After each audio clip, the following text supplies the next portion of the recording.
Hi everyone, welcome to a new episode of La Artisteada in partnership with Univision 34. We're super excited to be here, especially today that we are with Mexican-American cumbia pop artist Estevie.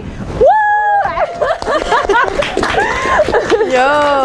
We're super excited to be here in this conversation. Estevie has done amazing collaborations with incredible talent in regional mexicano like Cuco, Eslabón Armado, Danny Lux, and even toured with Iván Cornejo and just released her latest album called Traición y El Contrabando.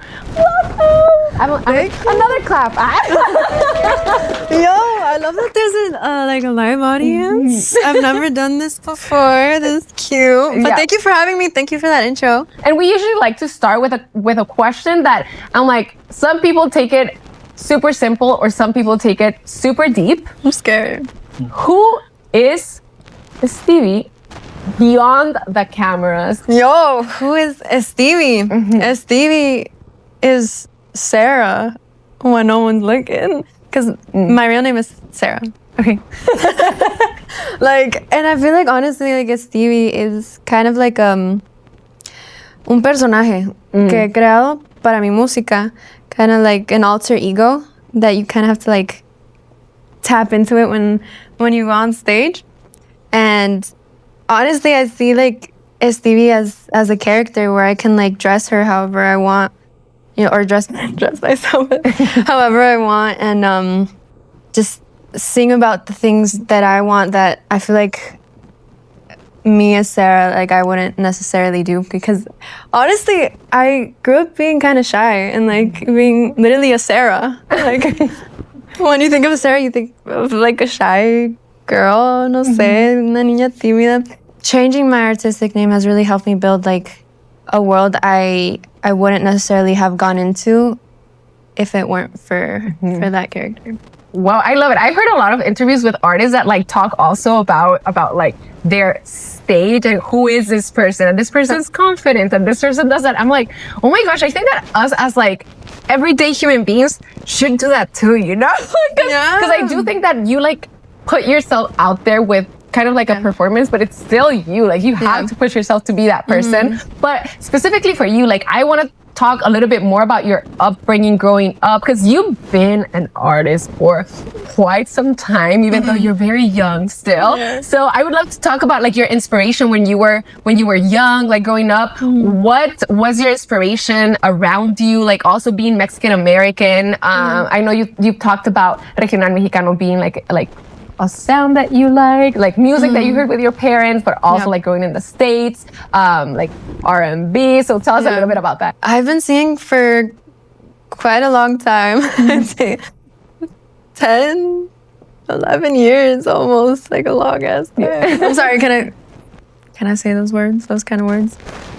But with my project, like as an official artist, releasing my own music, like creating songs, it's been like 4 years. But yeah, I mean, I started like on like the reality TV shows, the singing contests, like all of them. All of them. I was there. It's because it was my favorite thing to do as a kid. That's where I would meet all my friends and like kids who like to sing as well, and I'd be like, yo, this is my happy place. So I just went to all of them. What was your first one? Sábado Gigante, actually. Yeah. That's crazy. On Univision. The first time I was on TV was Univision. Oh my gosh, we're so glad you're here now. I know. You're back at. Sábado Gigante, I sang a Jenny Rivera song. I was like 9. I was like on La Academia Kids. I got second place there. That was in Ciudad de Mexico. And then I was on La Voz Kids. Tengo Talento, like all of them. You really were in a home. I'm not lying. Like, I'm being so serious right now. I did them all.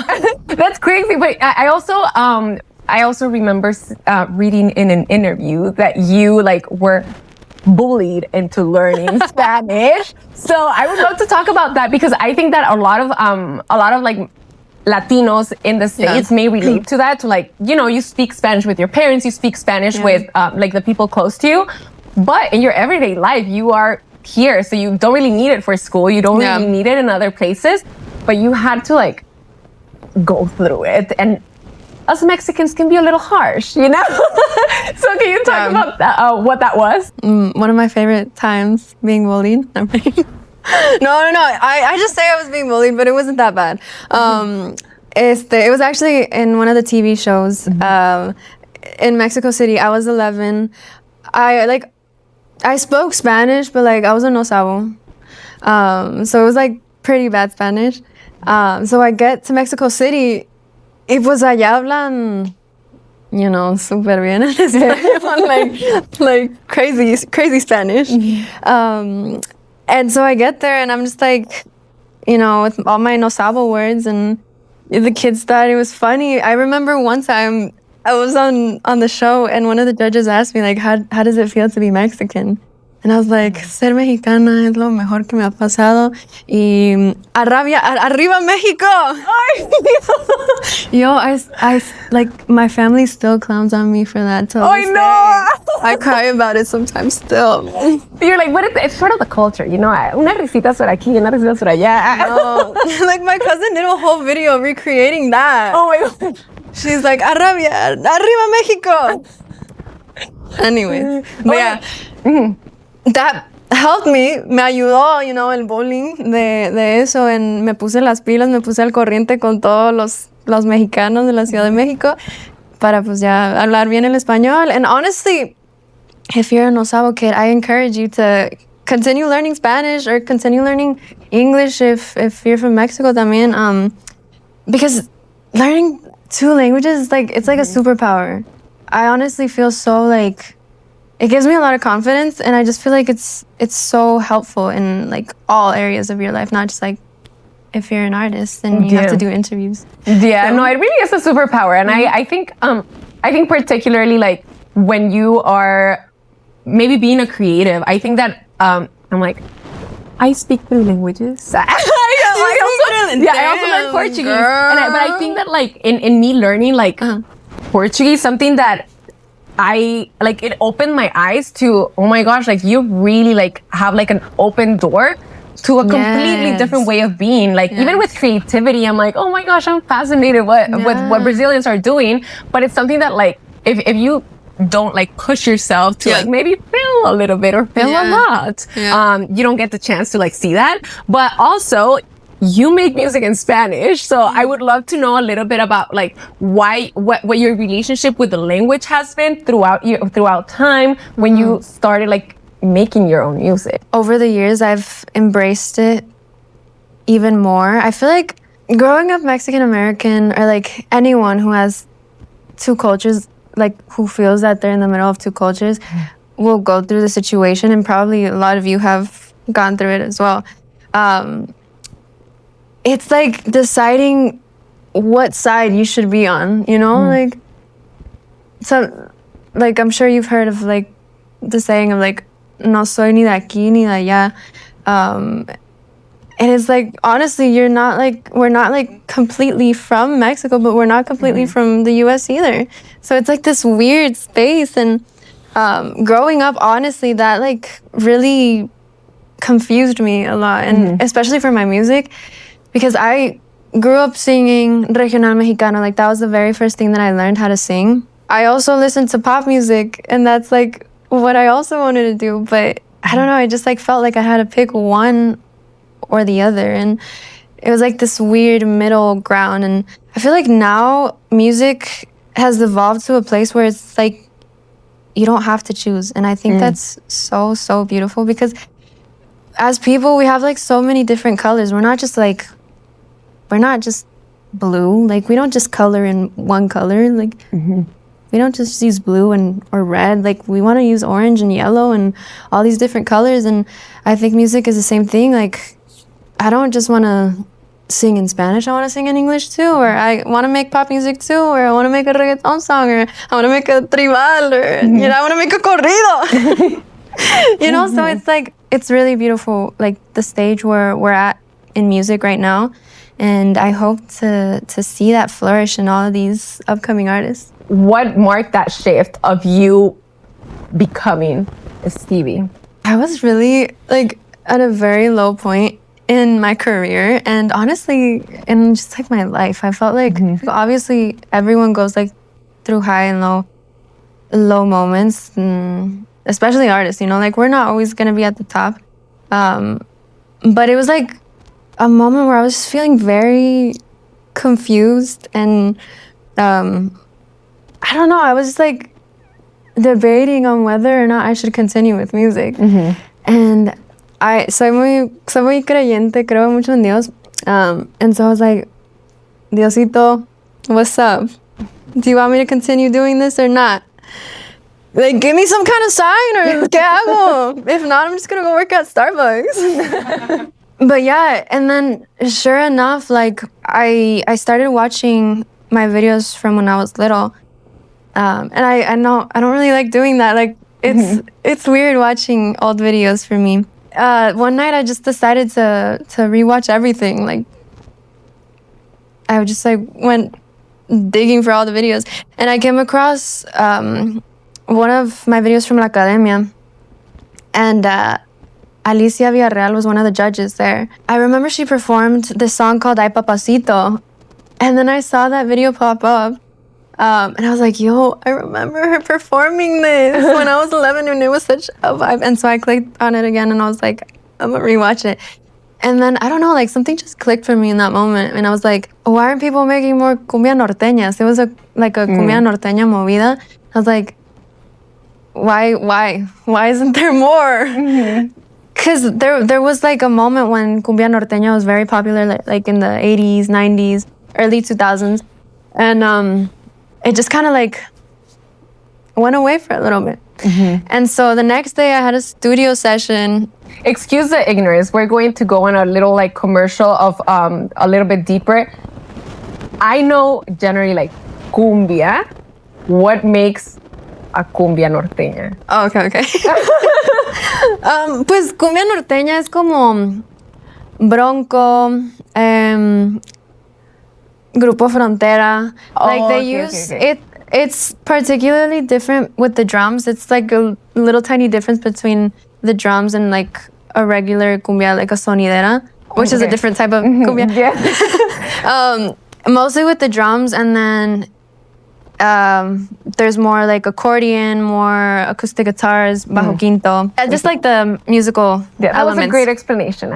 Back from the break. Continue with the story. So yeah, the next day I went to the studio and I was like, I want to make cumbia from now on. I told my producer, I was like, I want to make cumbia from now on. He was like, okay. Yeah, we were making pop music and like reggaeton before that. And so like the whole switch up was just like weird, random. But I was just like, I don't know, I feel like I could do this type of music, but like make it new, like make the melodies feel new, make the, you know, like the vocal production sound a little more pop. And that's what we did. And out came my song Canela, which I feel like that song really just like opened so many doors for me and just like got me into the music industry. Something that I absolutely love, I think about like this new generation of like Mexican Americans, is that you're like really creating something new. Like you've worked with some of the artists that like, to me, I'm like, oh my gosh, this is like so different. Like, is it regional mexicano? But it is also like something a little different. And I think that's something that's beautiful about people who like second generation or third generation, is that you have like these bases and these like other influences, but are using also like a Mexican sound, because that is part of your identity. That's like how you grew up. So how do you think your sound has evolved since you started making that to like when you're partnering with another, when you're collaborating with a different artist? It's really, really cool to see like all of these artists experiencing and experimenting with that.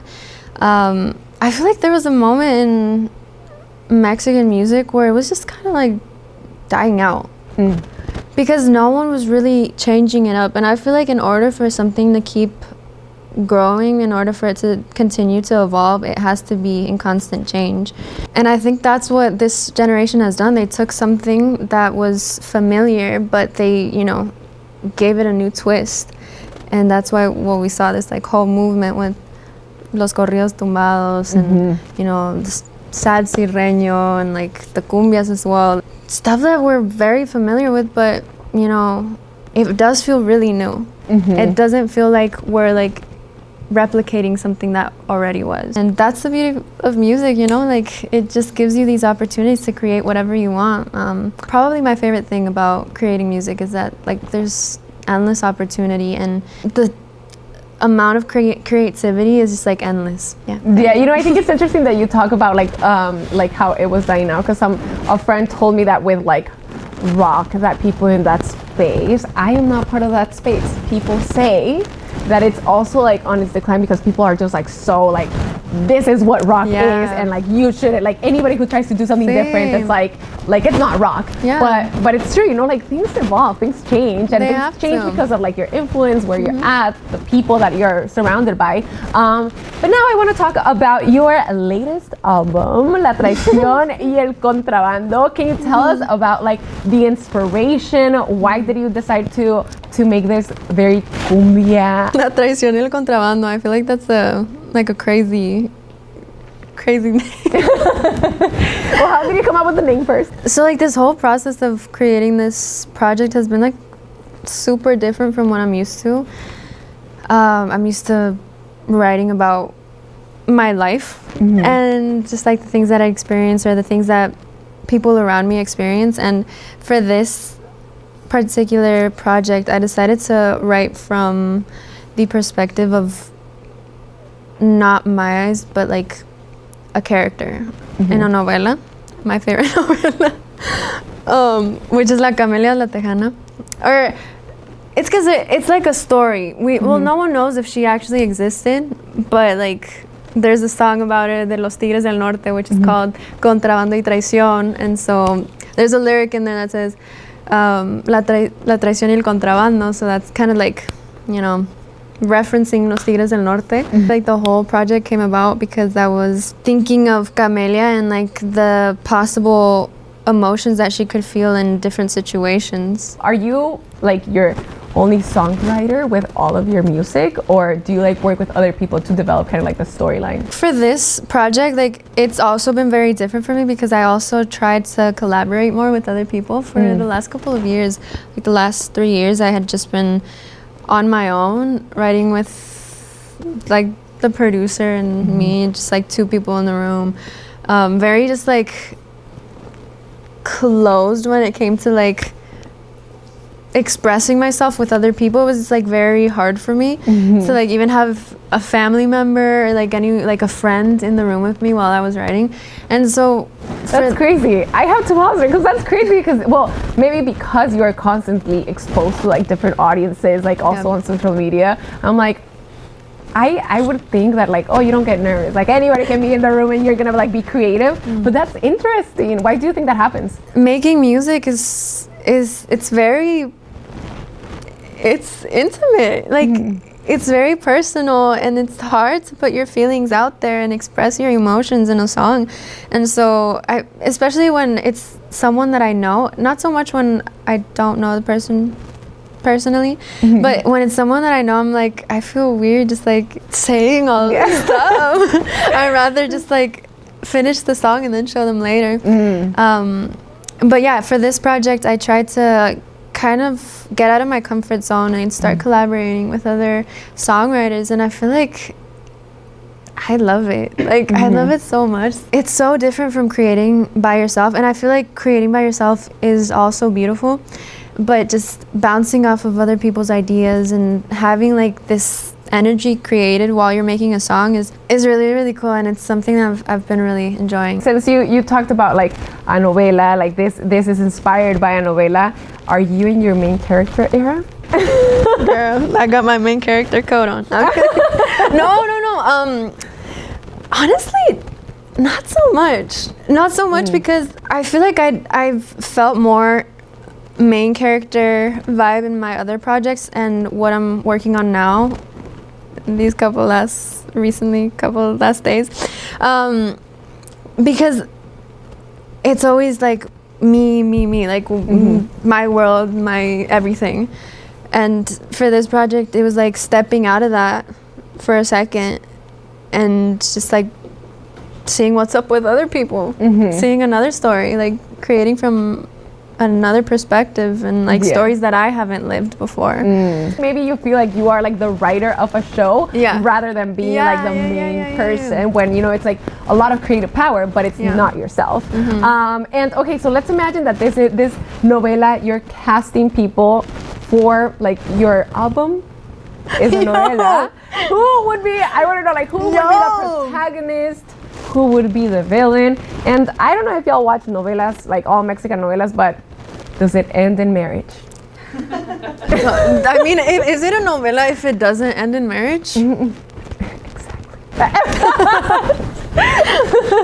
who would you cast? I am genuinely interested to know, like, who would be the protagonist? So we're putting you on the spot as a casting director. Can you like co-direct it with me? Oh, I did the question, but I wasn't prepared. I'm the question asker, you know? Let's see, who are we casting? You know, I'm like, I can't. Becky G, Loki gives like protagonista. You know, it would be crazy. It would really be crazy. I think like also like Becky G protagonista, and then the villain, someone that like, okay, I personally am a fan of Karol G, so I'm like, she just looks like a sweetheart. Imagine her being a villain.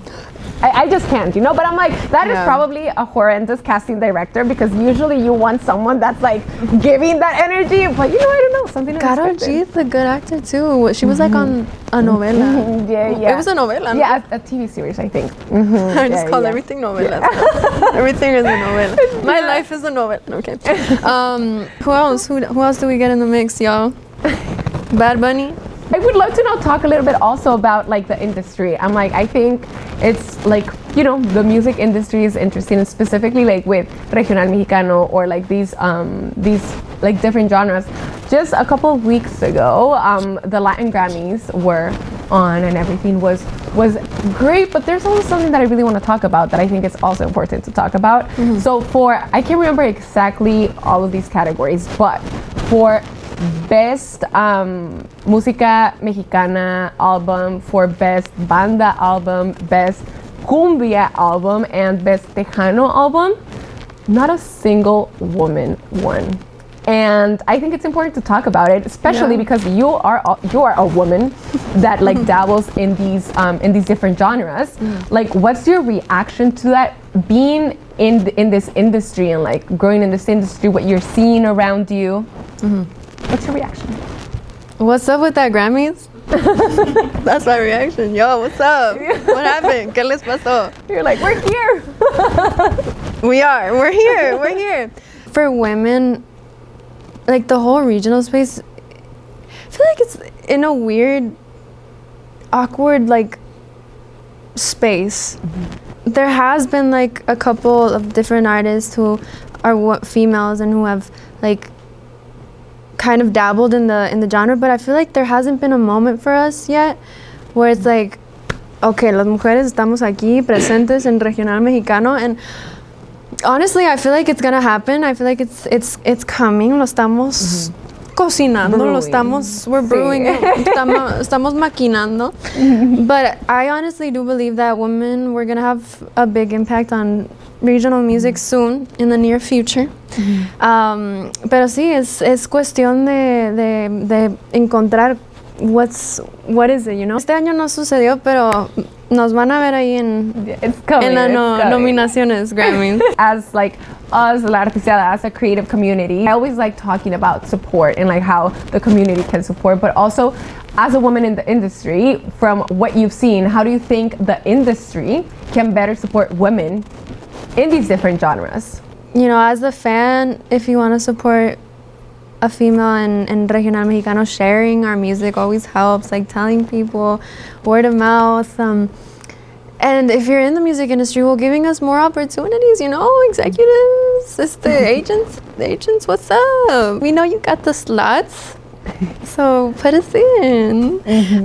Pero sí, creo que es dar más oportunidades, estar más abiertos a ver a mujeres en estos espacios. It's really hard sometimes, and I'm like, yo, what the heck? I think that as an artist, you're constantly exposed. And I think like any creative can relate to that. You're putting yourself out there, and like you are like also putting yourself out there in this like very specific genre, but you're like starting something like different right now. I feel like the hardest thing is just like having people take you seriously. Especially like everyone in Regional Mexicano, they're all guys. So being a girl is just kind of like, yo, esta soy yo, esto es lo que tengo que ofrecer. And, you know, sometimes a veces ni te pelan. Pero pues creo que al final del día el público es el que tiene la última decisión, you know? Like, I don't feel like artists, I don't feel like executives, like anyone in the industry now can really dictate what's gonna work. It's really what the people want to hear. So mientras que tú sigas siendo quien eres, like being true to yourself, and no dejes de trabajar, de picar piedra, porque eventually if you keep working at it, if you keep grinding, you know, it's gonna happen. I'm happy that we're like being witnesses to it happening for you. Also, I would love to talk about like Argentina. To me, it's fascinating to see that cumbia, it's something that young people listen to. Yeah. You know, and I also read in an interview that like you've gone to Argentina and the fans are intense. And so have you thought about like partnering or like not partnering, this is a very businessy word, collaborating with any Argentinian artists? But yes, I'd love to collab with someone from Argentina. I spent a lot of time there when I was like 15 touring with a little group that I was with. I love the people there. They're like so passionate and just like they really care about the artists that they love. And I think that's really beautiful. Hopefully I get the opportunity to collab with Nati Peluso. I really love her right now. I love her. Yeah, I saw her when she was in LA. I was like, this woman is an artist, you know? She like gave a show and it was just her. I was like, wow. Nati, yo Nati. I would love to also talk about like building your team, and also I think that you have a lot of support from your family, like your brother. I met your brother and he was like, you have to meet my sister. Like, you heard of my sister? I was like, of course I know your sister. And so, like, you have a lot, and like your dad is here seeing you. And so, can you talk a little bit about like what that has been for your career, and then also when you started working, because you've been on shows, so I think that you've been on that side of entertainment for like working with like producers and people like in the industry. But like, when did you start like building your team? Before 2022. It was just me and my family, solos ahí. No sabíamos lo que hacíamos. My family has always been my support system in anything. Like, I told them that I wanted to sing, y ahí estaban siempre para apoyarme, and they've never doubted me. They've never questioned me. They've never said, no, you shouldn't do that. You know, I love that, because I think that is not the story for a lot of people. I know. Particularly a lot of Latinos in a lot entertainment. Of artists. And it's like, oh no, that's not a thing, you know? So it's pretty cool that you did have that support. I do feel blessed because I'm blessed to have like a super supportive family and who's willing to help me out as well. Because una cosa es que yes, they support you and they let you do your thing, but otra cosa es que they like also want to help you grow. On your other question, in 2022 is when I started to work with a team and kind of working in the music industry and meeting people in the music industry. It doesn't just take the artist, you know, to become a star. Like, it really takes a team of people. People that are not in your circle, that like there's like no personal connection as to why they should support you. I think like just getting that validation is also a process for yourself as an artist. Where are you going next? Like, what's the future for Estevie? I feel like I'm always constantly changing, I'm growing, becoming a woman. Well, actually, I'm a woman already. I'm a woman. Becoming more of a woman. More. Growing into your womanhood. Yes. I think I've been experiencing things from different lenses recently. Like, I feel like my music has changed, like, from the last couple of years. I wasn't I didn't see life the same way I see life now, like a couple years ago. And I feel like that really reflects in your music. I always think of the music an artist makes, like the headspace that they're in that moment when they're making it. So it's really just a reflection of that. And I'm always just like in a different headspace. So who knows? Who knows where I'll be? Yeah. What do you think has been like something that you've learned recently as like, since you just put like your album out and also that you're like continuing to grow in your career, what's something that you've learned as a creative, as an artist, but also like you mentioned as a woman? I don't know. I feel like it's been really beautiful to really just embrace being a woman. It's like so beautiful. I love it. And I feel like I hadn't really felt that in the past years, and I feel like it's reflecting in my music too. It's something that's been moving me and inspiring me and pushing me to something new creatively, and it's exciting. I think that like also as a woman, you're opening up space like in Regional Mexicano. Honestly, like all the collaborations that you've done with like these artists, these like also very big artists in Regional Mexicano, it's like, oh my gosh, like you are really like setting the path also for other girls who are trying to do the same thing.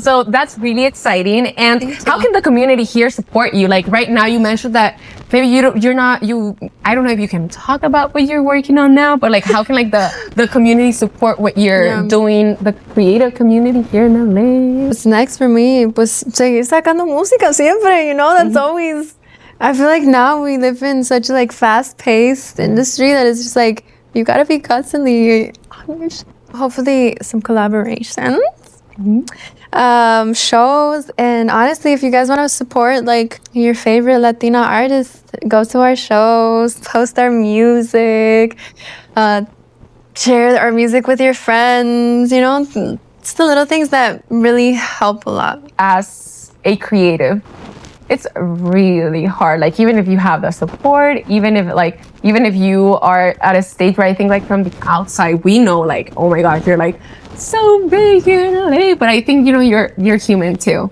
And sometimes it's like, oh, how do I keep going? Like what is that thing that you tell yourself when maybe you're not feeling so great? I feel like the support system that I have, my family, they've like, gracias a ellos, no me he rendido, because there's days where I don't even believe in myself, but they do, and they never stop believing in me.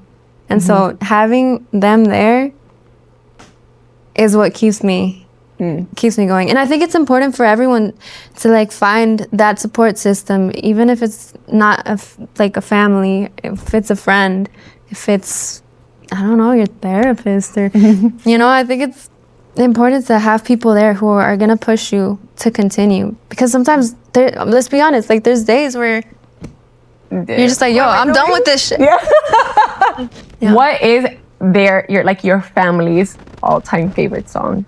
Their all-time favorite song? I don't know, what is it? He's like, ninguna. No tener tu limit. No, he's a fake fan. Wow. Wow. No, we love it. Ya me voy. Would you be down to like just like give us a 20-second, 30-second performance of what is your favorite song? I'll sing that one. Okay. I'll sing. We're putting you on the spot. Get ready. A ver. Si necesitas un beat, people like hear like music, so we're ready. Si andas por ahí jugando con otras, guárdatelo por favor, que yo no quiero saber las cosas que tú haces cuando no estoy yo. Prefiero vivir la ilusión, creyendo que aún eres mío. Yo me guardo el orgullo con tal de salvar este amor. Miénteme, di que me quieres aunque no sea verdad. No me digas miénteme, no quiero saber con quién estarás. No tenerte duele más, no tenerte duele más.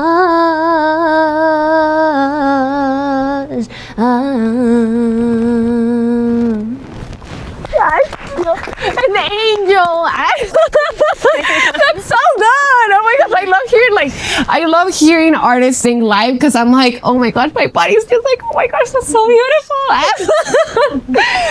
Well, thank you so much. Thank you for being here today. Thank you guys. We're super Thank you. grateful. Thank you everyone here for being in this live episode. And thank you everyone for listening in your house or in your car. Make sure to subscribe so you can listen to more and more amazing creatives in the future. But this is La Artisteada in collaboration with Univision 34. Yay! Thank you for tuning in to another episode of La Artisteada, a media collective for global culture shapers. Make sure to subscribe and let us know how your art is impacting the world around you on our social media channels at la.artisteada. This episode was made in collaboration with Univision 34, the amazing team behind it, Erin Jimenez, Diego Lopez de Anda, and myself, Kiara. See you on the next episode.